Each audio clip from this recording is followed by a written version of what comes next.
Kisah di pelosok manapun, di Malaysia, Indonesia, China, England, Amerika, India, atau Britain, semua orang kenal akan Bruce Lee.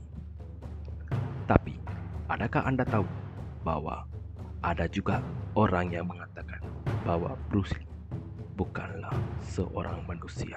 Jom kita menyelongkar kesayangannya. Siapa yang tak kenal Bruce Lee? Bruce Lee atau nama sebenarnya Lee Jun Fan telah dilahirkan pada tahun 27 November 1940 di Amerika Syarikat dan meninggal dunia pada 20 Julai 1973. Bruce Lee hanya hidup sampai umurnya 32. Namun begitu, selepas lebih 46 tahun peninggalannya, namanya masih segar dalam ingatan semua. Bruce Lee dilahirkan di Chinatown, San Francisco, California, kepada ibu bapa berketurunan Cina. Selepas kelahiran Bruce Lee, ibu bapanya berpendapat untuk pulang ke tanah air mereka di China. Bruce Lee membuat penampilan di dalam beberapa filem sebagai pelakon kanak-kanak. Pada waktu penggambaran, Bruce Lee merupakan seorang kanak-kanak yang pendiam. Tetapi di rumah, Bruce Lee adalah seorang anak yang tidak boleh duduk diam di satu tempat. Bapa Bruce Lee akan sering mencabarnya jika dia dapat duduk tanpa buat apa-apa selama 5 minit. Namun, ianya susah untuk dilakukan oleh Lee pada usia kanak-kanaknya. Di sekolahnya juga, guru-guru akan sentiasa mengadu tentang Bruce Lee kepada ibu bapanya. Guru-guru Bruce Lee akan mengatakan bahwa Lee tidak mempunyai minat dalam pembelajaran. Bruce Lee juga pernah mengaku dalam beberapa temu ramah apabila dewasa bahwa dia tidak suka dengan sistem pendidikan yang menggongkong murid-murid. Pada waktu kanak-kanak dan remaja, Bruce Lee suka mencari pasal dengan semua dan dikenali sebagai street fighter. Walaupun badannya kurus dan kecil, Bruce Lee tidak akan gentar walaupun lawannya 2 atau 3 kali saiznya. Pada waktu beginilah, seorang guru Bruce Lee memberitahunya tentang perlawanan tinju yang akan diadakan di sekolahnya. Gurunya mendorong dan mencabar Bruce Lee untuk menyertai perlawanan itu dan mendapatkan kemenangan untuk sekolahnya. Walaupun dikenali sebagai street fighter, untuk mempelajari seni mempertahankan diri dan bertanding dalam perlawanan tinju, Bruce Lee memilih kungfu. Ramai guru-guru kungfu yang telah mengajar Bruce Lee. Di antaranya adalah Ip Man.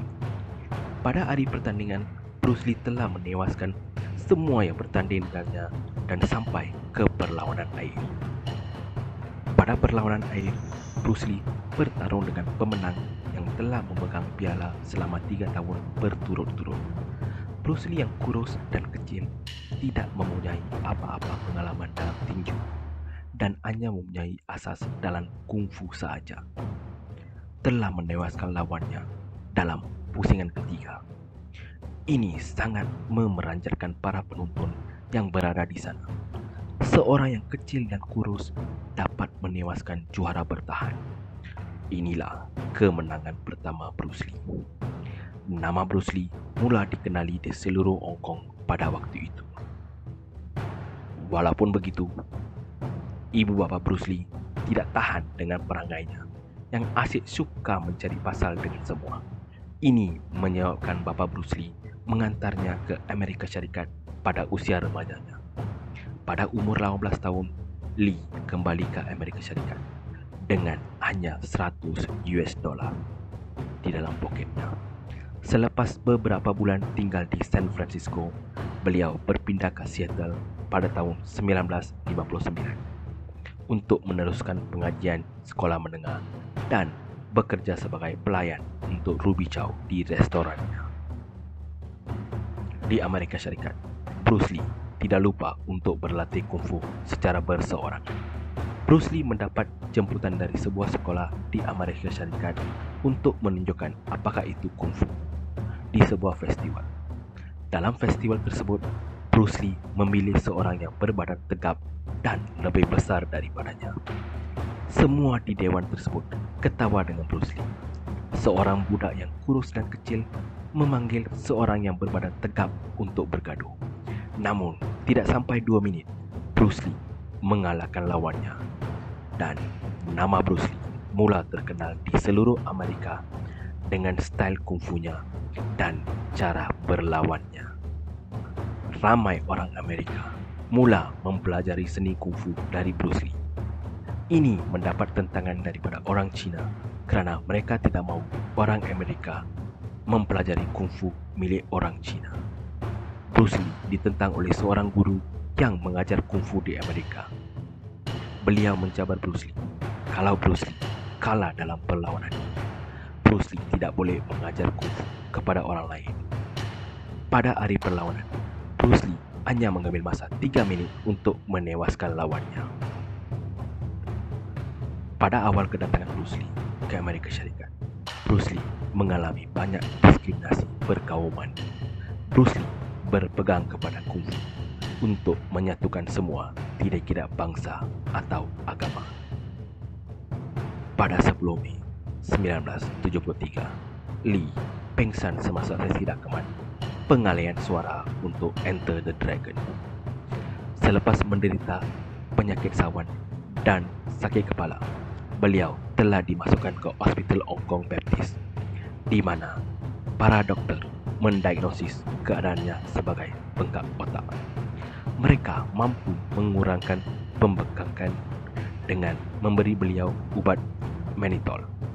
Gejala sakit kepala dan bengkak otak pada kali pertama beliau pengsan telah berulang pada hari kematiannya.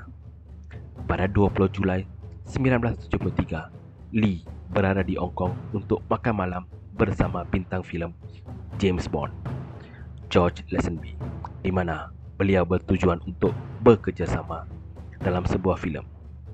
Menurut istrinya, Bruce Lee telah bertemu dengan penerbit Raymond Chow pada pukul 2 petang di rumahnya untuk perbincangan pembikinan filem Game of Death. Mereka bekerja sehingga pukul 4 petang dan kemudiannya memadu ke rumah rakan sekerja Lee, Betty Ting Pei, seorang pelakon Taiwan. Mereka bertiga telah membincangkan skrip tersebut di rumah Ting, dan Chow kemudiannya meninggalkan rumah itu untuk menghadiri satu temu janji makan malam. Pada masa itulah, Lee mengadu sakit kepala kepada Ting, dan Ting memberinya ubat penahan sakit dan pil aspirin, di mana kedua-duanya mengandungi bahan kimia penenang, Mepromet. Sekitar pukul 7.30 malam, Lee membaringkan dirinya untuk tidur sebentar. Apabila Lee gagal muncul untuk waktu makan malam, Raymond Chow pergi ke flat tersebut, namun tidak berjaya membangunkan Lee dari tidurnya. Seorang doktor telah dipanggil ke tempat kejadian dan dia menghabiskan masa selama 10 minit untuk cubaan menghidupkan Lee sebelum Lee diantar ke Hospital Queen Elizabeth. Semasa ketibaan ambulans di hospital, Lee telah diisytiharkan meninggal dunia dalam hampir masa berusia 33 tahun. Menurut laporan autopsi, beliau tidak mempunyai apa-apa kecederaan luar. Akan tetapi, otak Lee telah membengkak sebanyak 13% dari 1.400 gram hinggalah 1.575 gram. Laporan tersebut turut mengesan kehadiran aspirin dalam tubuh badannya. Pada 15 Oktober 2005, di dalam satu sesi temu ramah, Chow menyatakan bahwa Lee meninggal dunia dari alaan bahan kimia Mepromet, di mana Chow juga menyatakan ia adalah bahan biasa yang digunakan dalam ubat penahan sakit. Apabila dokter mengumumkan kematiannya, ia adalah disebabkan kematian yang malang. Isteri Bruce Lee pulang semula ke Seattle dan telah mengunjungi beliau di Lot 276 Lakeview Cemetery. Pengiring keranda di majlis pengemudiannya pada 31 Julai 1973 termasuk Taki Kimura, Steve McQueen, James Coburn, Chuck Norris, George Lazenby. Inocento, Peter Chin, dan abangnya Robert. Apa yang menyatakan Bruce Lee bukan manusia biasa ialah kerana Bruce Lee dapat membuat 1,500 tekan tubi tanpa henti. Beliau juga dapat membuat 400 tekan tubi tanpa henti dengan sebelah tangannya sahaja. Bruce Lee juga dapat membuat 200 tekan tubi tanpa henti hanya dengan 2 jarinya. Dan paling istimewa, Bruce Lee dapat melakukan 100 tekan tubi dengan hanya menggunakan 1 ibu jarinya.